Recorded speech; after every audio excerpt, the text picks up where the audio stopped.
आज भारतात घड्याळांचा विचार केला तर सर्वप्रथम आठवते ते नाव म्हणजे टायटन. पण एक काळ असा होता जेव्हा भारतात जागतिक दर्जाचे घड्याळ तयार होईल याची कोणी कल्पनाही केली नव्हती. टायटनची ही कथा केवळ एका कंपनीची नाही, तर भारतीयांच्या आत्मविश्वासाची, जिद्दीची आणि मोठी स्वप्न पाहण्याच्या धाडसाची आहे. 1970च्या दशकात भारतातील घड्याळांचा बाजार प्रामुख्याने विदेशी ब्रँडच्या ताब्यात होता. चांगल्या दर्जाचे घड्याळ खरेदी करणे हे सर्वसामान्य माणसासाठी अवघड होते. अनेक घड्याळे तस्करीच्या मार्गाने देशात येत असत आणि भारतीय ग्राहकांकडे फारसे पर्याय नव्हते. त्या काळात जागतिक दर्जाचे घड्याळ भारतात तयार होईल असे कोणीच मानत नव्हते. 21 मार्च 1977 रोजी एक साधा फोन कॉल झाला आणि त्यातून भारतीय उद्योग विश्वाचा इतिहास बदलणाऱ्या प्रवासाची सुरुवात झाली. टाटा समूहातील अधिकारी झेरकेक देसाई यांना त्यांचे सहकारी अनिल मचंदा यांनी नवीन व्यवसाय कल्पनांबद्दल सांगितले. त्यांपैकी एक कल्पना होती भारतात आधुनिक घड्याळे तयार करण्याची. ही कल्पना झेरकेक देसाई यांच्या मनाला भिडली. त्यांना केवळ घड्याळे तयार करायची नव्हती, तर असा भारतीय ब्रँड निर्माण करायचा होता जो जगातील सर्वोत्तम ब्रँडशी स्पर्धा करू शकेल. त्या काळात भारताची प्रतिमा विकसित होत असलेल्या देशाची होती. अनेकांना वाटत होतं की उत्कृष्ट तंत्रज्ञान आणि दर्जेदार उत्पादने फक्त परदेशातच तयार होऊ शकतात. पण देसाई यांचा भारतीय कौशल्यावर आणि क्षमतेवर पूर्ण विश्वास होता.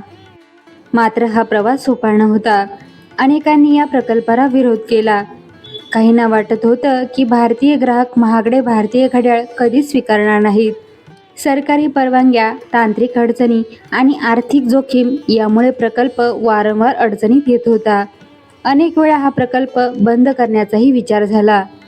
अशा वेळी टाटा समूहाचे द्रष्टे नेते जे.आर.डी. टाटा यांनी या कल्पनेला पाठिंबा दिला. त्यांना विश्वास होता की भारताने फक्त इतरांचे अनुकरण करण्याऐवजी स्वतःचे जागतिक दर्जाचे ब्रँड तयार केले पाहिजेत. त्यांचा हा विश्वासच पुढे टायटनच्या यशाचा आधार ठरला. 1977 मध्ये सुरू झालेल्या या स्वप्नाला प्रत्यक्षात उतरायला जवळपास 10 वर्षे लागली.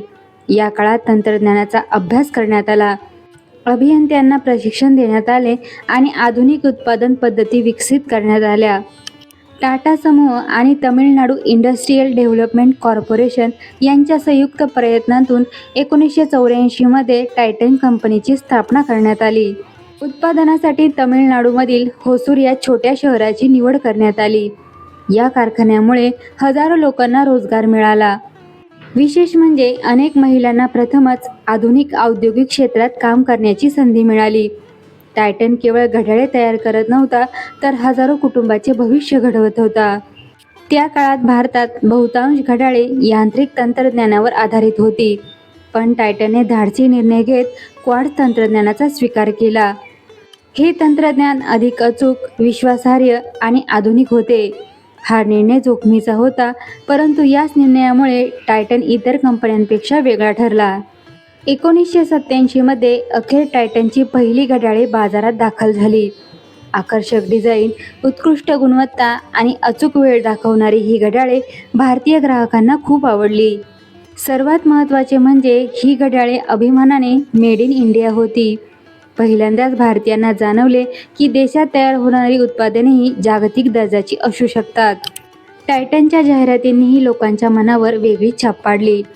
मोझार्टच्या प्रसिद्ध सिम्फनीवर आधारित संगीतामुळे टायटनची एक वेगळी ओळख निर्माण झाली. आजही ती धून ऐकली की लाखो भारतीयांच्या मनात टायटनची आठवण जागी होते.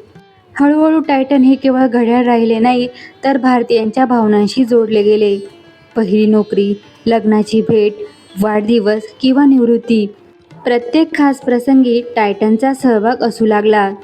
1994 मध्ये कंपनीने आणखी एक मोठे पाऊल उचलले आणि दागिन्यांच्या व्यवसायात प्रवेश केला. तनिष्क या ब्रँडची स्थापना झाली. सुरुवातीला अनेकांनी या निर्णयावर टीका केली, परंतु पुढे जाऊन तनिष्क भारतातील सर्वात विश्वासार्ह ज्वेलरी ब्रँडपैकी एक बनला. आज टायटन ही फक्त घड्याळ कंपनी नाही, ती भारतातील सर्वात मोठ्या लाईफस्टाईल कंपन्यांपैकी एक आहे. घड्याळे, दागिने, आयवेअर आणि इतर अनेक क्षेत्रांमध्ये कंपनीने आपले स्थान निर्माण केले आहे. पण टायटनची सर्वात मोठी कामगिरी म्हणजे भारतीयांच्या मनात निर्माण केलेला आत्मविश्वास. एका साध्या फोन कॉलमधून सुरू झालेला हा प्रवास अनेक अडचणी, संघर्ष आणि जिद्दीच्या जोरावर यशस्वी झाला. टायटनची कथा आपल्याला शिकवते की मोठी स्वप्ने पूर्ण करण्यासाठी वेळ लागतो, पण स्वतःवर विश्वास आणि सातत्यपूर्ण मेहनत असेल तर कोणतेही ध्येय अशक्य नसते. कारण काही घड्याळे फक्त वेळ दाखवत नाही तर ती इतिहास घडवतात.